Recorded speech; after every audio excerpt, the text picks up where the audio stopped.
Welcome to Race to the Bottom, where we plunge our hands down the bargain bin to see what's hiding down there. Today we're watching Assassin, starring Jonathan Banks. Explain what Assassin is. So Assassin is a story of one man and one machine locked in combat with each other. At the beginning, there is a man who enters an office building and basically steals a secret file. This cuts to two old government agents who have moved on since then, the retired government agents. All right, Casales.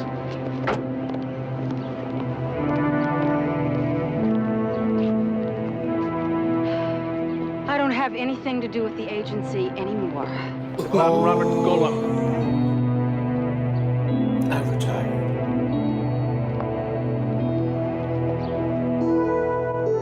I guess she does have something to do with it. That seemed like a good place to end that scene. And they are brought back in to help solve this case. Turns out there is a renegade agent known as Robert Golub. Robert Golub is going to kill a lot of people. How many other people were in his section? One. Me. Robert is the one who is attacked the office at the beginning, and he's also an android or a robot. This robot is attacking former agents within this agency that had broken up. Turns out the next person on the list is Karen Austin. They get back to Karen's apartment. Yeah. There's a great little moment where he's sneaking through the apartment trying to find the robot, and then the robot comes out of the closet and just... Yeah. Well, we obviously don't know the same people. Look, if you looked under the bed and in the closets... All but the locked door. Oh my god! Yeah, what an assassin, huh? No element of surprise or anything. This is why the group was disbanded years ago. They're awful. That's when They find Robert out. Conrad discovers Yeah. that what he's up against is a robot. He has a deadly fear of guns. That's what we learned from those close-ups. What is that? A robot. Did he just say a robot? She just said a robot. He's a robot. I'm sorry. I wanted to tell you. It's my head if I don't done. What the hell happened? Oh my god, he beat Mike up. It was our creation, the Golem, who'd carried out that assassination. Is this movie secretly about Allende? Who? Left the agency that afternoon. Oh, there was like a Chilean president named Salvador Allende who got killed by the U.S. So did you think either of us would know that? And then I think we get a lot of exposition about how the robot works. This humanoid has binocular vision as well as field magnification and infrared sensors. He has the auditory acuity of better than any living creature. He has a sense of touch, but not pain. The only senses that he lacks are smell and taste, offensive and defensive capabilities. He's flame-proof. He's bulletproof. When attacked, he's programmed to react and survive. The secondary power source is solar through his eyes. Here, When attacked, he's this is programmed Chekhov's to gun. react and survive. You might have to fire it later. He needs to recharge from an electrical source every 72 hours. He's programmed to find a defensible situation and plug into an electrical outlet. He has to plug in? Every 72 hours, he has to recharge for 30 minutes In a certain amount of voltage. with a outlet plug that is specific to air conditioning units. I'm not making this up. The robot goes to the hotel. He checks in because he needs a room with an air conditioning unit. Yeah. He walks up to a hotel clerk and says, Do all your rooms have individual air conditioning units? Yes, sir. Good. I'd like a room, please. which is definitely not the most suspicious thing to walk up to someone and say. He needs a 220-volt outlet. That means the air conditioning supply. It's cold out. I don't think you'll find many air conditioners in use. He plugs in, we'll spot him. Wait. Does he need to plug into an air conditioner? He breaks into some old guy's hotel room to use his air conditioning unit. Is he feeling like heat signature? Are his ears and his fingers? Yes. Oh my god, is his plug gonna be in his shin? This is straight up goofy. They find him in the hotel room just as he's leaving.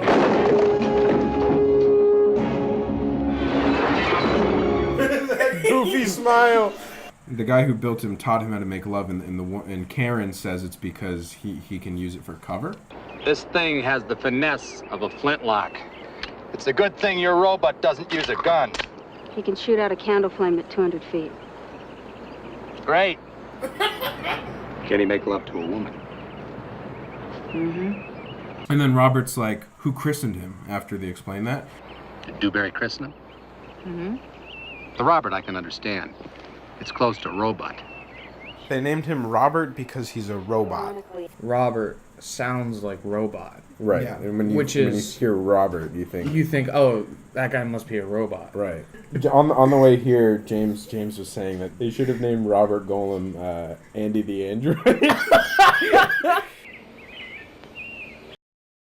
The robot is at the bar. A woman sees him across the room. Beautiful looking specimen.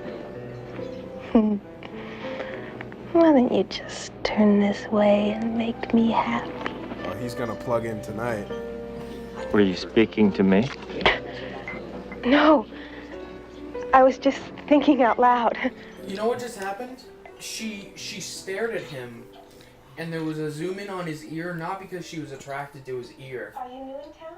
Because what she was saying he could pick up on because he has superhuman robot hearing.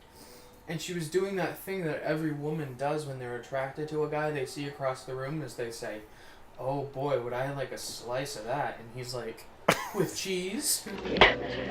This is the point where the robot becomes the best character in the movie, because he's actually likable with like Endearing. likable and endearing with like sort of a memorable personality. Yeah.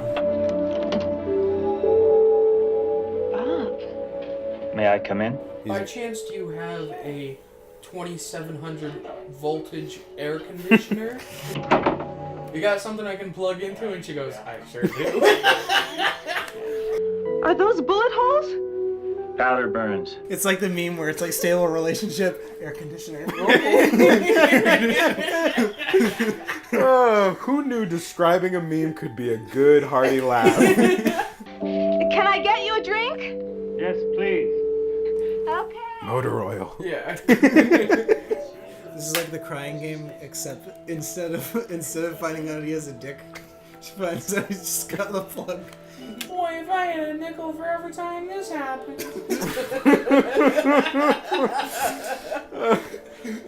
All your middle-aged sex bots are the same.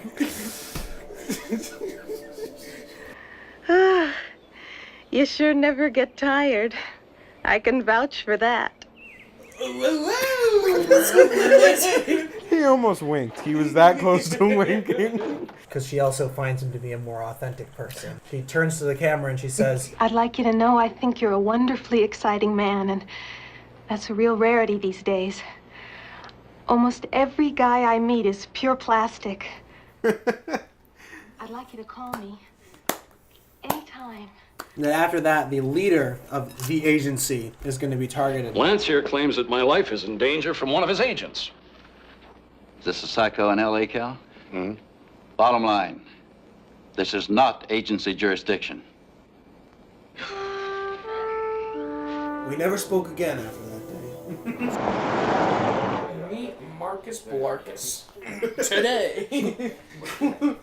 Marcus Blarkus. What did you say his name was? Hi.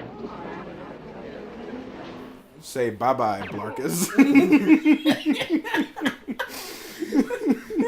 Like, they're doing a horrible job stopping him. Like, he's getting everybody on the list. Yeah. Like, the happy ending is going to be that they save, like, the last person. Right. It's fucking embarrassing. So they assemble, like, the 7 samurai. Okay. These agents. I think there actually was 7 of them. Oh, and the lady's like, you're fighting a robot, and one of them's like, what?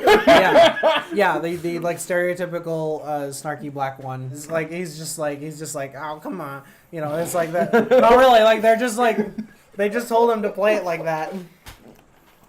It's not his fault. It's the director's fault. I was like, no. Oh, come on. No, I don't remember that, it's so just I think there. you're making this No, up. he's like. This assassin is a robot. It's government property. That journal belongs to the agency, Henry. What's in the journal that needs He's collecting? probably. That would be a great answer to have at this point. It's a MacGuffin. Yeah, for a surprise. It's an Egg McMuffin. Why is that funny? Why is that funny? Because Egg McMuffin sounds like McGuffin. A storytelling device I call the Egg McMuffin. A robot shows up and they fight, but then Robert Conrad comes in and then they lock all of the basement doors. They trap the robot in there.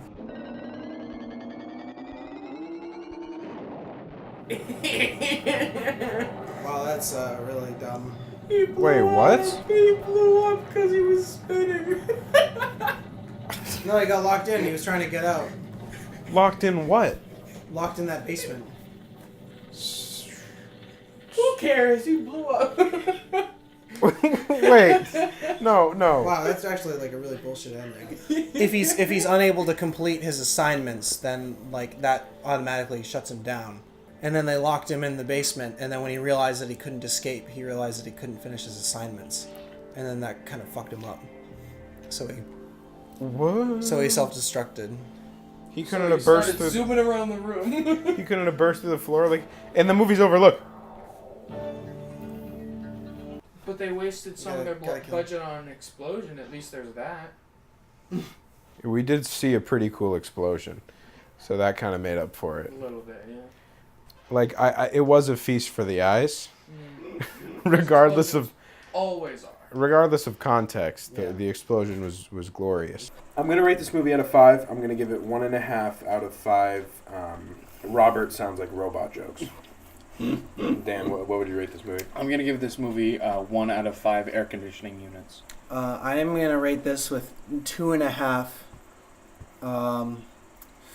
wax gumballs. And there you have it. Assassin received an average score of 1.7 out of 5, and will start us off at the bottom of the bargain bin for Season 1. Don't forget to join us for the next episode of Race to the Bottom, where we watch Rob Cest. I've been insulted twice.